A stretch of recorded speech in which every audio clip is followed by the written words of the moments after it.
Why do farmers go for expensive credit?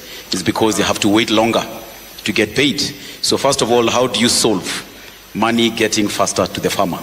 So that now we are not plugging the issue of farmers getting expensive credit because of waiting for their money, but you're plugging the issue of farmers getting credit to increase produce. Agri is a solution for rural development. Agri is an off-taker of the excess labor we have, and out of that we are going to have a shared prosperity across the country, and we will reduce these insecurities that come from people feeling disenfranchised, not having livelihoods. Very challenging, and they are very cash flow.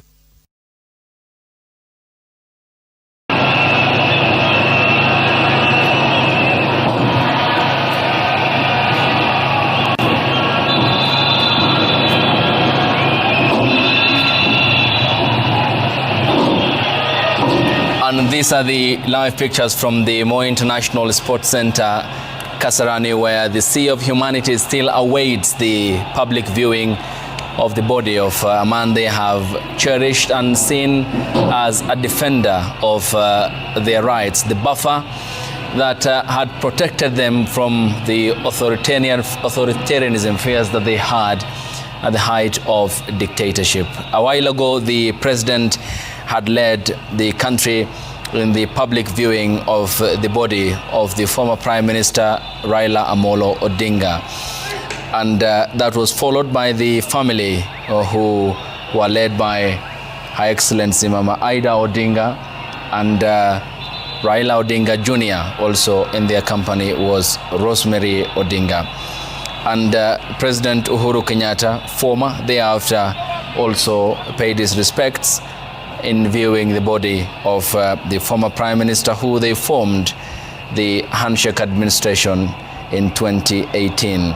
He was followed by the Deputy President, Professor Abraham Kithure Kindiki, and thereafter the Chief of the Defense Forces, General Charles Kahariri, and he was followed by the three commanders of the three services from the Air Force, the Army, and the Navy. The head of public service, Felix Koskei, followed the order, and thereafter we had the cabinet secretaries, at least as we had counted from that: Opiyo Wandayi, Energy; Hassan Ali Joho, Mining; Kipchumba Murkomen, Interior; Salim Mvurya, Sports; William Kabogo, ICT; Engineer Eric, who is heads the water docket; Beatrice School; Davis Chirchir, Transport; Adan Duale, Health; Julius Ogamba Migos, Education; and Dr. Deborah Barasa Mlongo, who heads the environment docket. The ODM leadership thereafter had also viewed the body of the former Prime Minister, whose casket was draped in the Kenyan flag, and also as he was presented in the headscarf of the Orange Party and the color that he so adored. The chairperson, national chairperson, and Ghana Johnson Sakaja, Nairobi County, Rosa Buyu, is among one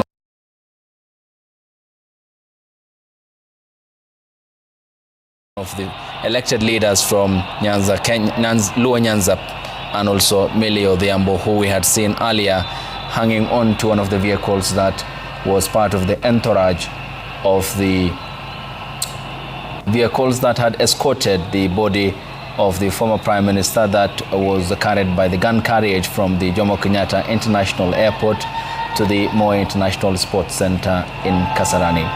We are waiting when the public will be allowed to start viewing the body of the former Prime Minister, a man who with so much ease has won over their hearts and has of course made evident by the multitude of people who today came out to receive his body at the Jomo Kenyatta International Airport, and the others who had waited for the body in Parliament. Now you can see them dancing, awaiting when they will be, of course, allowed to view the body of the former Prime Minister.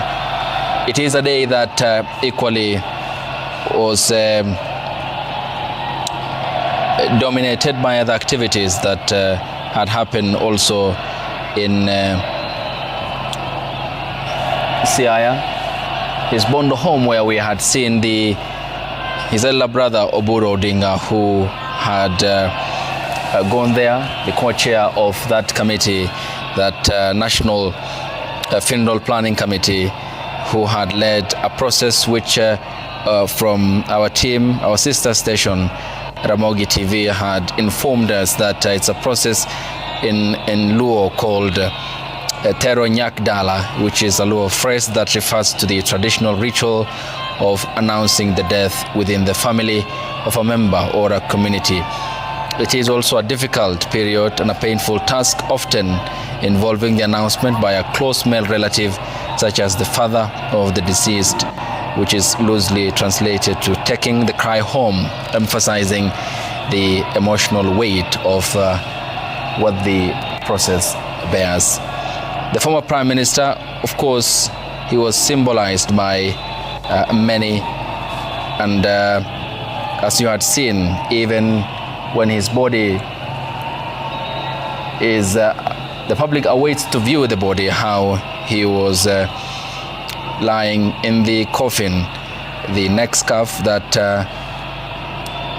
is the orange color, and we haven't gotten the close enough pictures of the coffin, but we had seen the respects that were paid by the president, who had led the family and other government dignitaries, the deputy president, the former president Uhuru Kenyatta, the chief of the defense forces, General Charles Kahariri, and the three service commanders. The cabinet secretaries, we had seen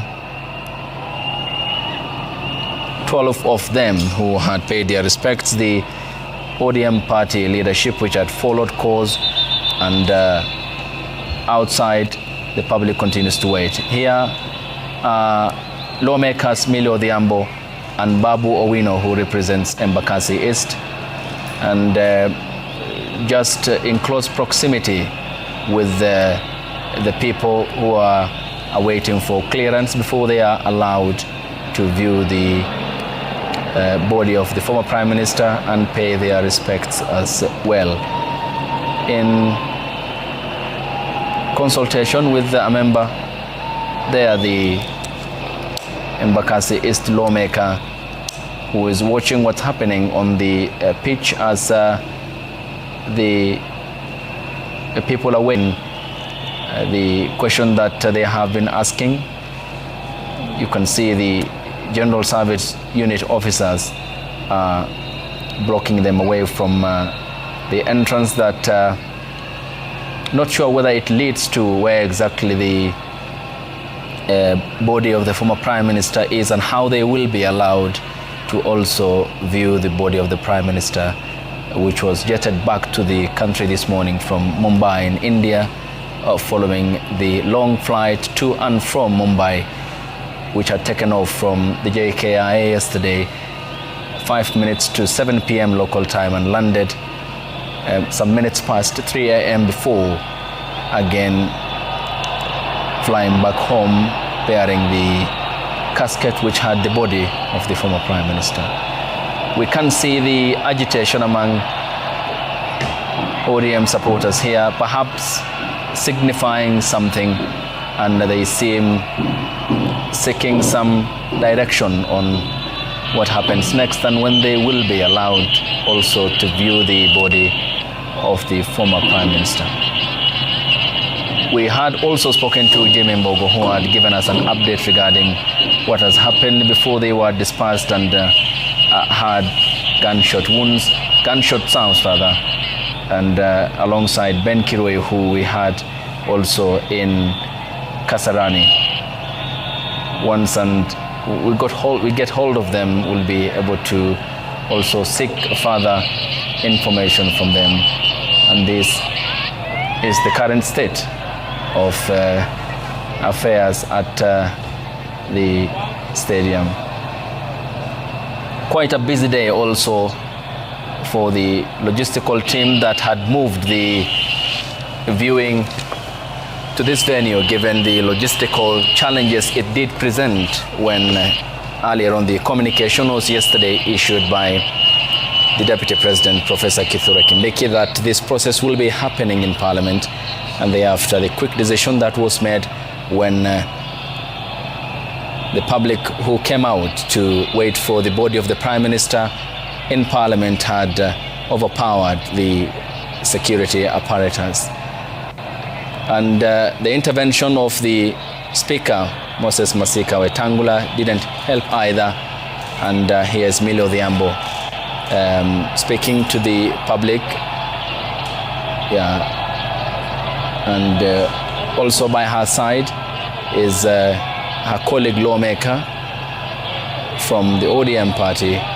Seems to be giving suggestions that they will be allowed in to also view the body of the former Prime Minister.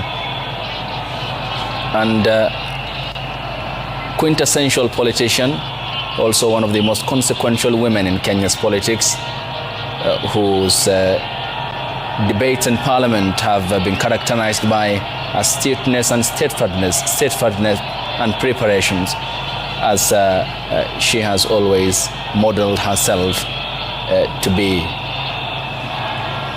They seem to be the two only lawmakers, and Babu Owino and Millie Odhiambo, who are here to speak to the public.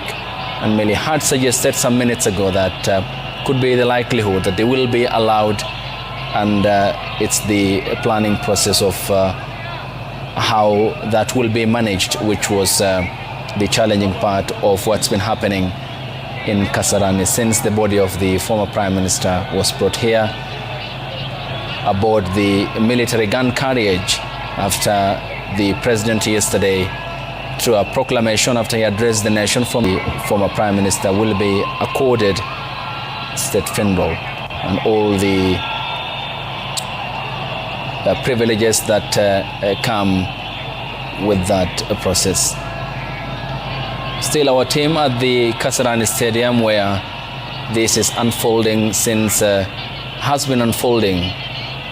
The passion of Raila's presence seems to be so strong, as you can see also amongst the supporters. This is a young generation that probably may have not been there when the struggle for multipartyism happened, but in so many ways the Odinga influence seemed to have driven them all the way here. How it happens is going to be what we are monitoring, and the public viewing of the body of the former Prime Minister, Raila Odinga. For now, I'm joined by my colleague Gatete Njoroge, who is at the stadium. They were there alongside Ben Kirui and Jimmy Mbogo. Gatete, good evening. Seems to be a long haul. Looks like a long day. Any hints at when the public will be allowed to view the body of the former Prime Minister? Good evening, Ayub. Indeed, it has been a long day, and we continue to be a long night, Ayub. We're inside Kasarani Stadium, and we've been here from around 11 a.m., Ayub. And since that time, we had a crowd surging. We had thousands of people had turned out in large numbers to be able to get a chance to view the body of the late former Prime Minister Raila Odinga, Ayub. But until now, Ayub, the public has not been able to view the body of the late Prime Minister Raila Odinga. This is because at around 4 p.m., the crowd that I had gathered here in their thousands tried to approach the VIP section.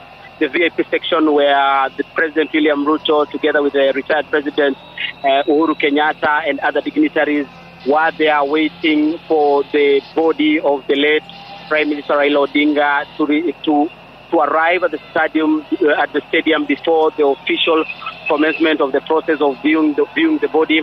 But at that particular point, the police officers, the security officers who are there, they had to actually shoot in the air and also lob tear gas to be able to just disperse the surging crowd. From that particular moment, Ayub, a good number of those who had turned up at KASARANI Stadium, they left the stadium. But we still have a sizable number that is still here. And when the leaders were viewing the body of the late Honorable, the former Prime Minister Raila Odinga, what happened is that we saw the crowd. They moved from the terraces and they came to the middle of the pitch where they'll be allowed to view the body. But until now, for the last about 30 minutes, there's no clear communication on whether they'll be allowed inside to be able to view the body. What is happening at the moment, there's a standoff. You can see there are those who have lined up, and if my cameraman can just show you closer to the VIP, you can see there are a number of security officers, majorly the GS2 security officers, who are blocking a good number of people who are actually going upstairs to try and access the VIP section where the body of the late Right Honorable former Prime Minister is lying in state. At the moment, Ayub, let me say it's a standoff. We are not yet sure. We have seen a number of leaders up there trying to calm the crowd. But at the moment, Ayub, there is no clear communication on whether they'll be allowed to go inside and access the area where the body of the late former Prime Minister is lying in state. But at the moment, Ayub, we are camping here. We are trying to see how the situation will be, and we'll be bringing you up to speed with what will be happening, Ayub.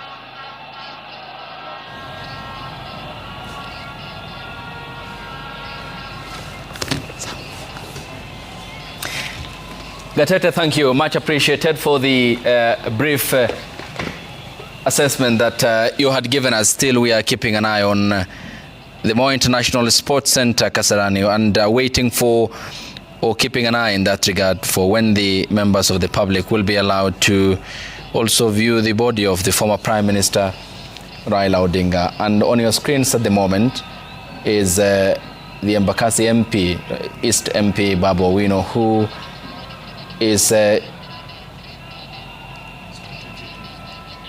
seemed to be giving some directions to a member of the security agencies. A while ago, he was in the company of his colleague lawmaker Emilio, as the supporters of the former Prime Minister and members of the public gather, awaiting when they will be allowed to see the man they had cherished for so long.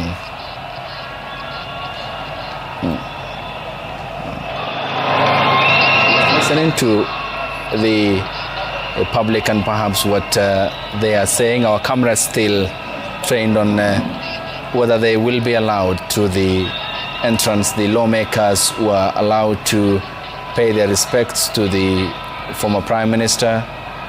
A representation, of course, which was across board, including former President Uhuru Kenyatta and the Chief of the Defense Forces, General Charles Kahariri, and the three commanders of the three services, the Air Force, the Navy, and the Army, the cabinet secretaries that we had seen, and also the leadership of the ODM party. Quite interesting scenes that we are seeing, and we'll be keeping an eye here on Kasarani to see what happens next. And also in Bondo, where on Sunday the former Prime Minister will be laid to rest. We'll give you the updates as they develop, and Kasarani will be our focal point of attention and where our cameras are. Yes, Kidi. Finally, the reality seems to be setting in. I yield the floor to my brother Materi. Okay, please.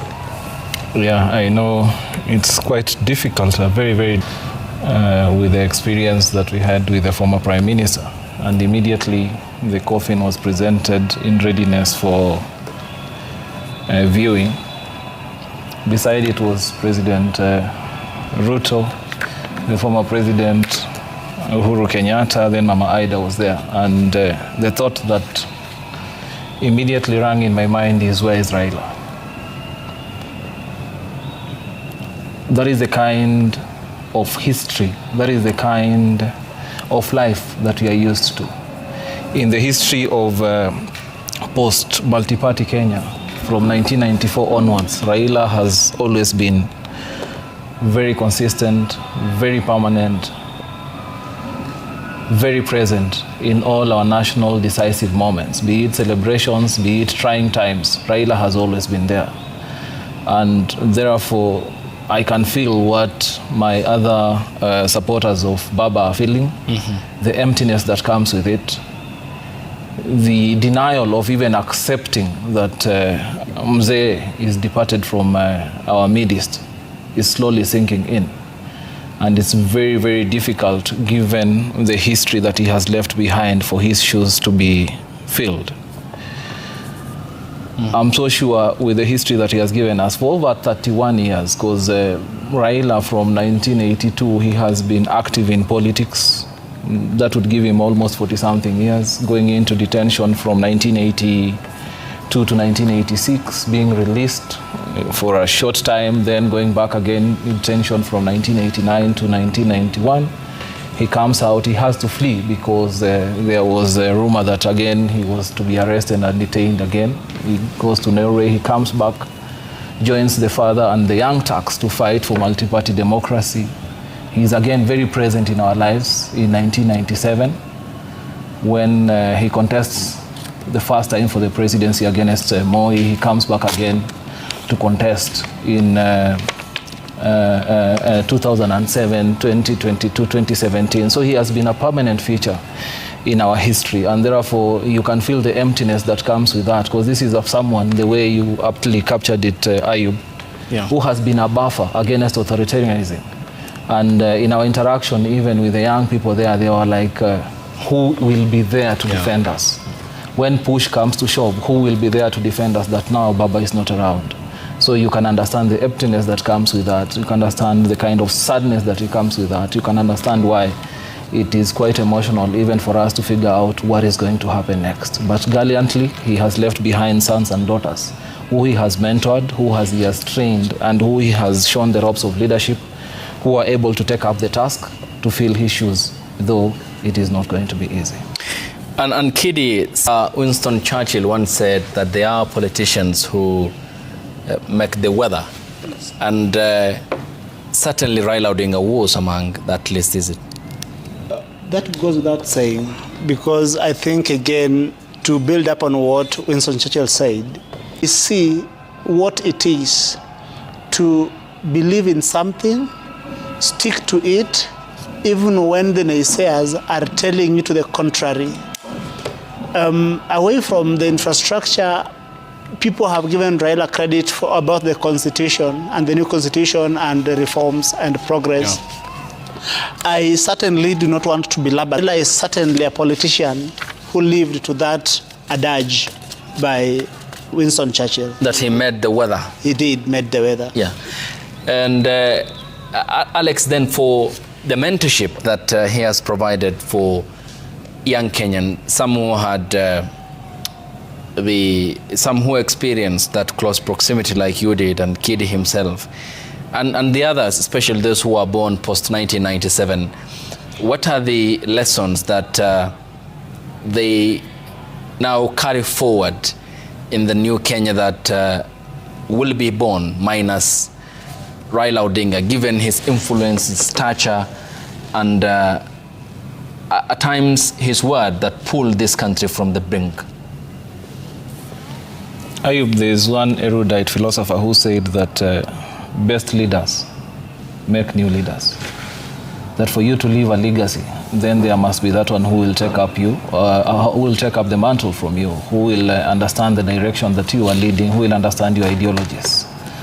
And by this token, Raila was a good leader. Raila was the best leader that we've ever had, because if you look at the number of mentees that he had, at the screen we are seeing Babu Owino, we see the likes of Caleb Amisi, we see the likes of Senator Sifuna in Nairobi, we see the likes of Mark Nyamita. All these are products of Raila Odinga'S school of thought. Then those ones who are yet to make it to parliament, because he also gave us a platform to grow our leadership skills. He towers above many other national leaders in respect of how he gave the young people space. He understood that mainstreaming young people, Kenya being largely a youthful country, is quite important in the development and future prospects of this country. And I think the way Sifuna aptly captures it, that if it were not for Raila, then probably he wouldn't be the Secretary General of ODM.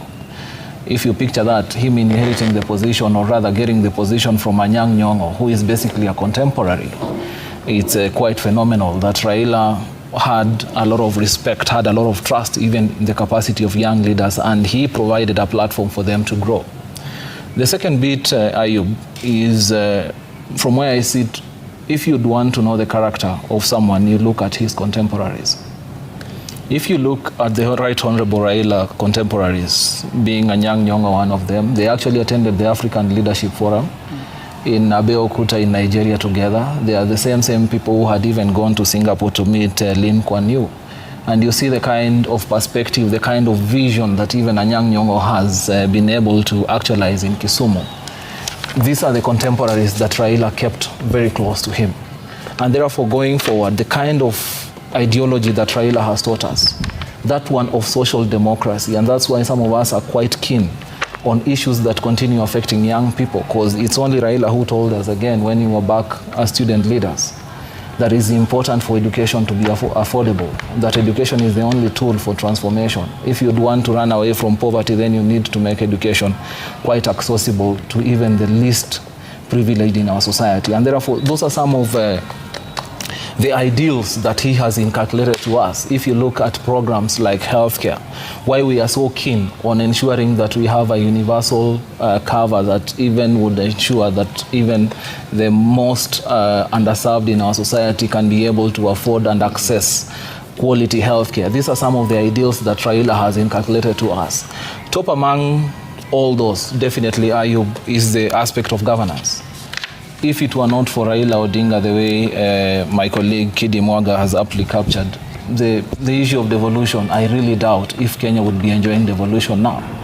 Before the onset of devolution in 2010, after the promulgation of the Constitution, there were counties in this country that never had a single kilometer of tarmac road. We never had water, we never had healthcare, but because of some of these things that Raila was so passionate about, he was able to push into the Constitution, and it has been actualized. And therefore, the challenge that remains to us as the people that he mentored is how do we strengthen and deepen devolution to be able to serve the purpose that or rather the vision that he had when he was pushing for aspects of devolution. When you talk about education, how would Raila have envisaged the kind of education that would want to be? When you talk about issues of unemployment, what are the key changes that he would want effected in our constitution, or rather even in our policies, to be able to ensure that we have been able to tackle the issue of unemployment that continues to bedevil this country going forward? And Kidi, is it a dream deferred for the country that Odinga had so cherished a parliamentary system of governance, pushing for it before we had come up with what we have at the moment? And is this what then the discussion should be revolving around going forward for equity and social justice that he has advocated for and championed at the same time? I think one credit we do not give Raila enough is how he was gifted with massive intellectual brilliance. Because when Raila was advocating for parliamentary system of governance, I think there was both not only the brilliance into it and all, but also foresight Because when you come to the question of transfer of power, pure presidentialism has got what you call inherent problems to it. That transfer of power within the presidential system has to take place in the streets. And history has demonstrated that it can be very disruptive. You know, every year we got into elections, Ayub, a year before the elections, capital takes flight to the sidelines. And a year after elections, it takes between 6 months and it takes about 6 months to 1 year after elections for that capital to come back into the center of the economy. In parliamentary system, you realize that if the country has lost faith in the prime minister, then what happened to Liz Truss happens to you. Liz Truss was in office for 45 days, but then when he was unable to earn the trust of... Oh, sorry. It's a moment of great personal and national grief. Yes, yeah. So we can mix these things. Yeah. I'm sorry. Yes, and even Boris Johnson before her. The other thing is that a parliamentary system also can promise stability. When Lee Kuan Yew had opportunity to lead Singapore, because of how he was able to earn the trust of the people, the people were able to keep him in office for quite some time. Until 1990? Yeah, until 1990, from the 60s. Yeah. And even Margaret Thatcher. Margaret Thatcher was in office for, I think, 11 years straight, in part because of how she was able to inspire confidence. And even Tony Blair after her. So I think that Raila, and again, this brings us to the question of transitions in context of programs. When one administration is replaced by another, sometimes there is a push and shove on which programs to give priority, which one to discontinue, which ones to modify. Under parliamentarism, because a leader is, if he is able to inspire the public, he is able to retain the office for long, then it means that, you know, he can be in office for long enough to, you know, implement some of the programs they have. In presidentialism, you know that after 10 years you are done, however good your ideas were. Thank you.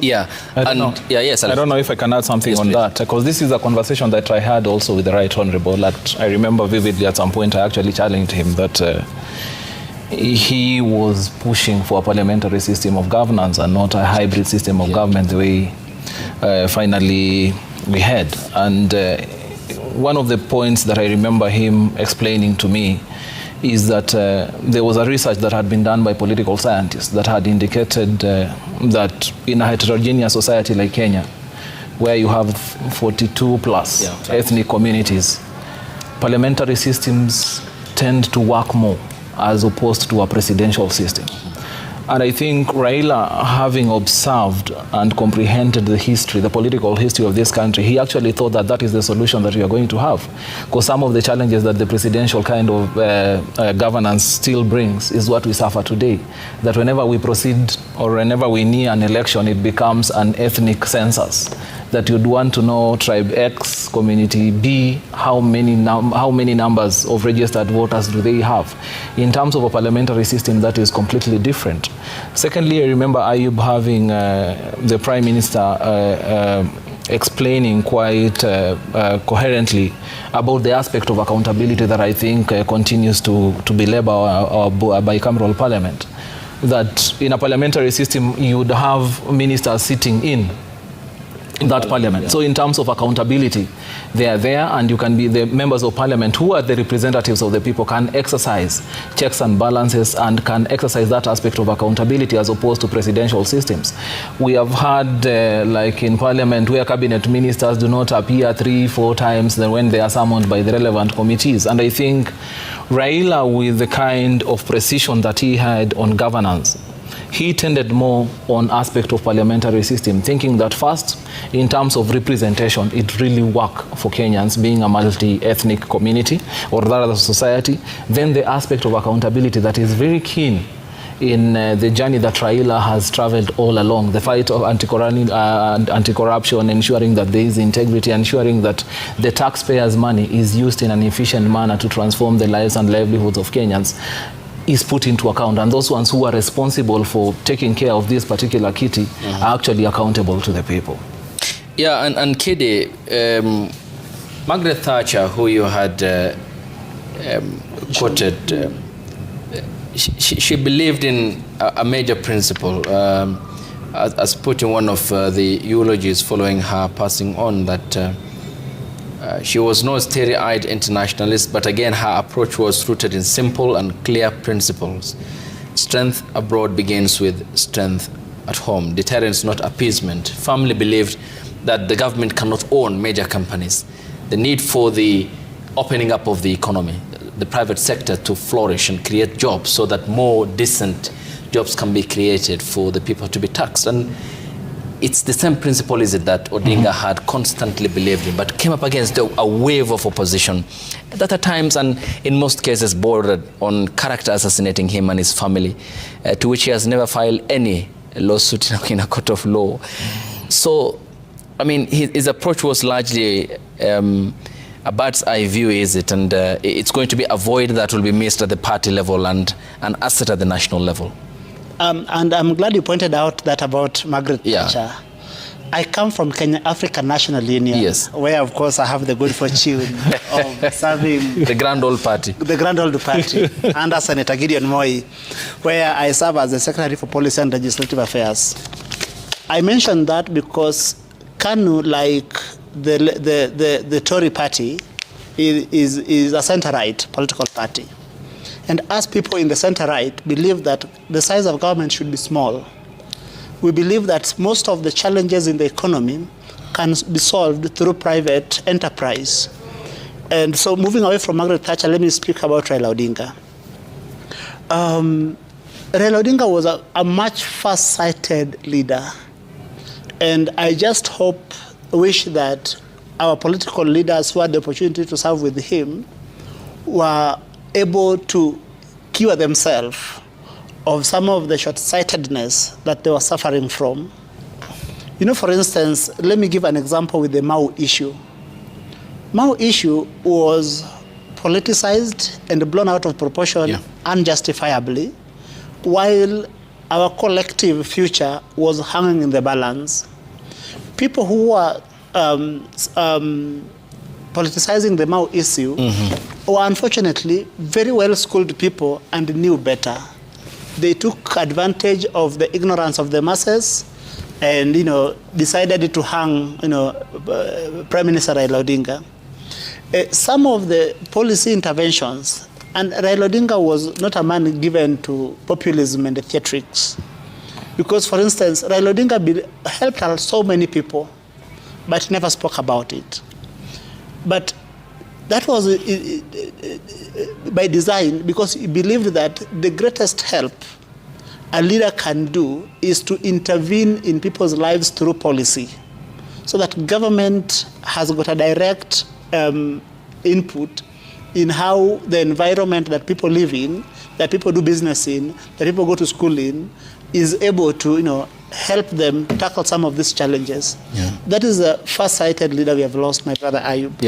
And because he had championed for the devolved system of governance, and up until before his death, had advocated for more resource allocation to the devolved units, and which in hindsight we'll be talking about, because that would otherwise diffuse the tension and takes attention away from the national politics. And this is a message of condolence from Kevin Osido, who is the executive director at the County Governance Watch, and he says, Right Honorable Raila Odinga was more than a politician. He was a teacher of courage, a symbol of endurance, and a living testimony that conviction can outlast circumstance. He taught us that democracy is not a gift but a duty, that peace is not weakness but wisdom, that leadership is not about power but purpose. True. Many called him Baba, and rightly so, for he fathered the movement, nurtured a generation, and gave his life to the dream of a better Kenya. Even when victory seemed distant, he never gave up. Even when the path was lonely, he kept walking. His story reminds us that real greatness is not measured by titles held, but by lives touched and the truths that were defended. Raila Odinga will be remembered as the man who dared, the patriot who endured, and the father of democracy and devolution in our land. Rest well, Mzee. Your voice may fall silent, but your vision will keep speaking through the generation you inspired. That's Kevin Osido, the Executive Director at the County Governance Watch. And given that, Alex, we have to live with this problem, that is the consequences that accompany presidential elections that are costly and beyond that consequential, given the uncertainty that engulfs the country in the aftermath of every electoral cycle. How will the devolution of more resources to the devolved units diffuse the tension, take the tension away from the focus on the national or at the center? Ideally, what was supposed to have been the case as envisioned by Katiba, to devolve power and resources to the counties, so that all this is in close proximity of the people. Is that the pathway now we have to take? Ayub, to most Kenyans, when a political leader from your community or ethnic belonging wins an election, it's as if they have won a lottery. You'd hear members of his or her community saying that now it's our turn to eat, it's our turn to enjoy, it's our turn to have a bigger cake than community X, community Z. And this premium that we have continued to place at the presidential level, at the national level, continues to destroy this country, continues to raise emotions, and that's why we are 2 years away from an election. But if you are a visitor, you'd think that probably in the next month, Kenya is going to go for general elections. And I think in the foresight that Baba had, that's why he came up with devolution. And if you look at the Azimio manifesto, it was quite explicit on the recommendations that we had for devolution, that we were going to raise it from 15% to actually 30%, ensure that that shared revenue, not more than 70% is going to remain in Nairobi. Can we take more than 30% to mashinani? This will somehow pacify the feeling that I need to have a president who comes from my community, and that is the surest way to know that my welfare, my aspirations, and my challenges are tackled. If we have more resources back there in mashinani, if we have more resources back there in the counties, then we would have them implement even the functions that have been have been devolved in our constitution in Schedule 4, I believe, Kili, to ensure that they are proximate, we have quality, and we have accessible services at the local level.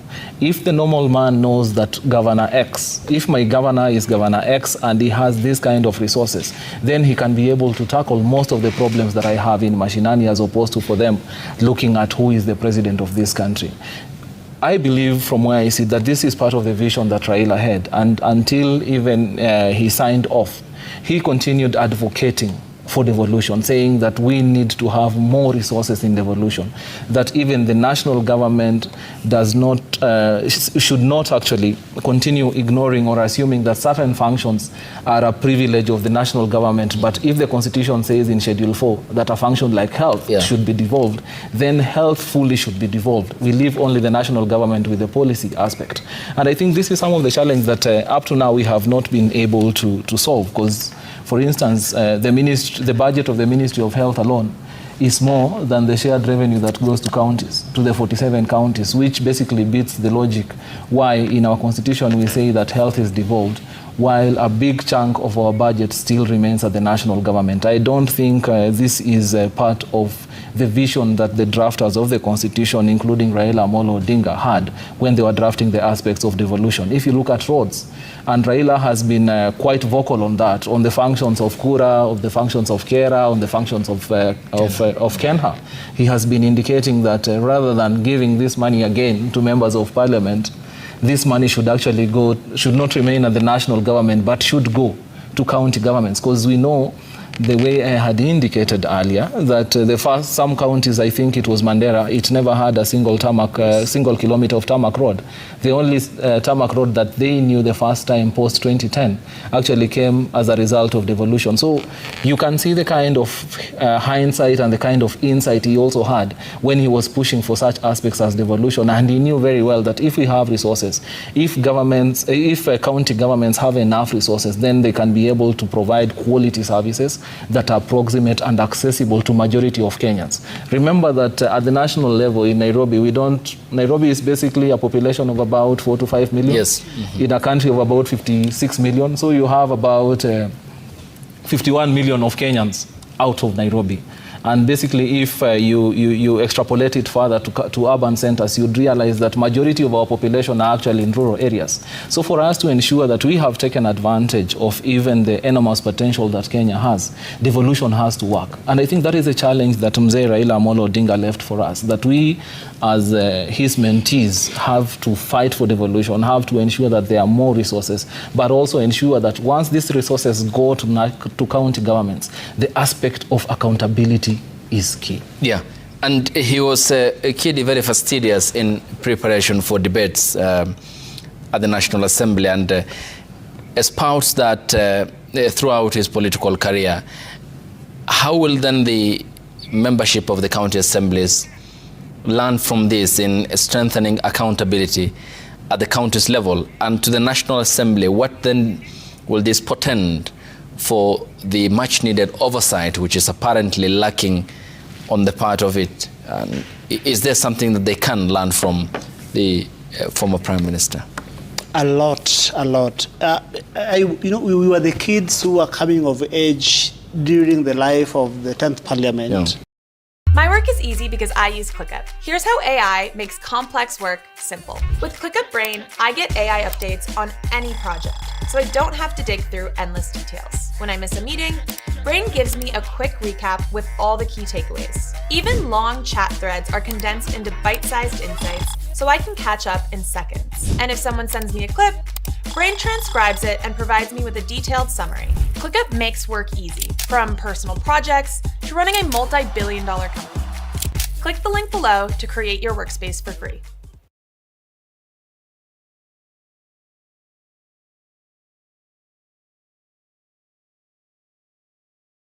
And as Raila Odinga goes, I would say at personal level, Raila Odinga inspired me to consume the thinking of other people through writing, especially by the time when he visited what was the name of the former Mungiki leader, Maina Njenda. Yes. And took to him the 48 Laws of Power and the other book by Mandela, Long Walk to Freedom.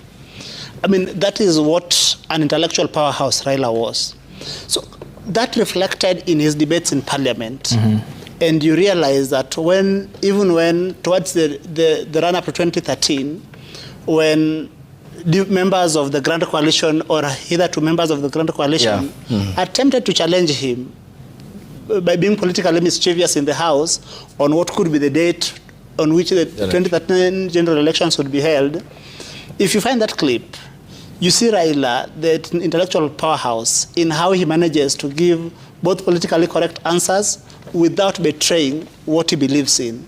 So I think one thing our members of the County Assembly and the National Assembly will learn from this great African statesman is the value to prepare for the work ahead of you, do it with diligence, make sure that you do your best, so that when your time comes, people would say, here lived a man. Thank you. Yeah, and it was the hour, cometh the hour, and cometh the man. And in 1945 came Raila Odinga. Just a summary of the day's events is what you are seeing on your screens at the moment.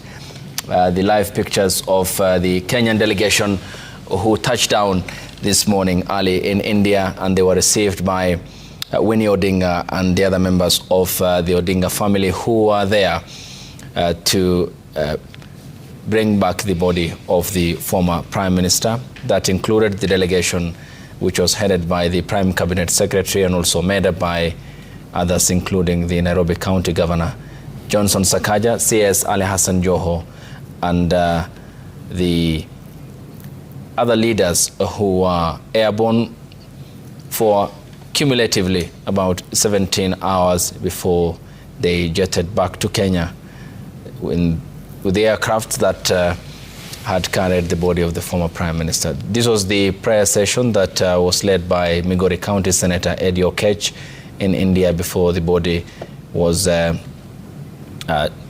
taken to the aircraft that had ferried it back home from India this morning and landed at the Jomo Kenyatta International Airport, which had kicked off a series of events at the JKIS. You had witnessed when thousands had gathered at the airport, breaching the lines and also trying to reach out for the casket that had the body of the former Prime Minister.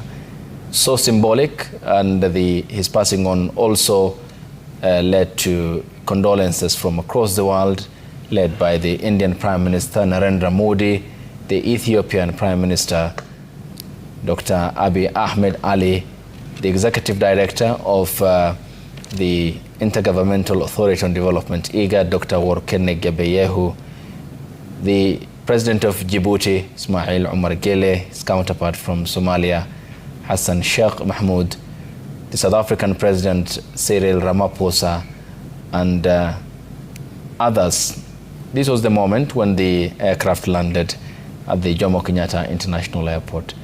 One that will be historic given the timelines that were there to be met by the delegation, which was dispatched yesterday by the head of state and took off from the JKIA 5 minutes before 7 p.m. and landed 3 minutes midnight past 3 in India. Members of the defense forces had lined up to receive the body, which was later on put on the military gun carriage that had, with the procession that accompanied it, snacked through Mombasa Road before its diversion after communication that no longer the body would be taken to Parliament, given the logistical challenges that it presented. And Raila was said to have been taken to Parliament for the public viewing, but that was called off due to the challenges and the gathering crowd who had gathered in Parliament before the body had arrived, which took the body of the former Prime Minister to the Moi International Sports Centre, KASARANI, and the President has led the nation in viewing the body of the former Prime Minister in the order which was followed by the late Prime Minister's wife, Raila Odinga, and Odinga's son, Raila Jr., daughter, Rosemary, and other members of his family.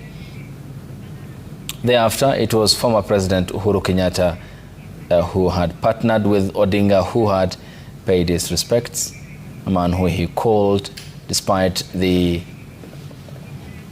well-documented differences that they had in politics, had imbued in him a sense of nationalism and patriotism, a man who he said had, in times of crisis, put the country before other political interests. It was then followed by the the Deputy President, Professor Kithure Kindiki, then the Chief of Defense Forces, General Charles Kahariri, and he was followed by the 3 commanders of the services of the Air Force, the Army, and the Navy. The head of public service, Felix Koskei, followed, and 12 cabinet secretaries. Later, the leadership of the ODM party also viewed the body, led by Governor Gladys Wanga.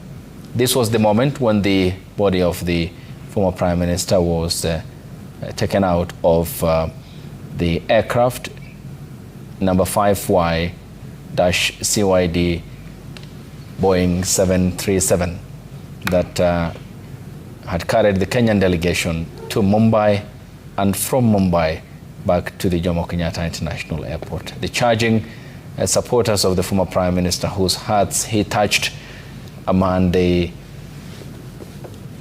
had held in high esteem, regard, love, compassion, and who they had seen as a champion for the rights that today they enjoy, of course, alongside other Kenyans who had taken to the streets to demand for it. And draped in the flag that he loved, the Kenyan flag, it was then taken to the gun carriage again for the procession before it had taken to Mombasa Road. The supporters had nearly that. Okay, we cross over now to the live pictures that are coming to you. This is the public viewing of the former Prime Minister's body. So let's cross over and listen in. Hali ilivyo kana kwamba tuko wengi, chambilecho wahenga, kila mwamba ngoma kuvuta upande wake. Basi wewe kuvuta upande wako ni kuwa kutoa heshima zako za mwisho, afisa wa usalama kuvuta upande wao kuhakikisha usalama, waandishi wa habari na wapiga picha rasmi kuvuta upande wao ni kupiga picha rasmi hizo. Wakumbushe tu kwamba ikiwa tutafanya halahala tunavyofanya, kila mmoja atapata nafasi yake mwafaka bila bugdha, kila mmoja. Kwa hivyo nakuomba fuata tu ratiba kama ilivyopangwa, na kila mmoja atapata nafasi yake. Asante sana wananchi wapendwa. Ama kweli dunia nzima imeshuhudia upendo mkubwa mlionao, heshima na uzalendo mkubwa. Niwape kongole hata kwa kukaa hadi wakati huu. Tangia mida ya saa 1 asubuhi ulikuwa kushakongamana katika uwanja wa ndege wa Jomo Kenyatta. Ama kweli ni upendo mkubwa.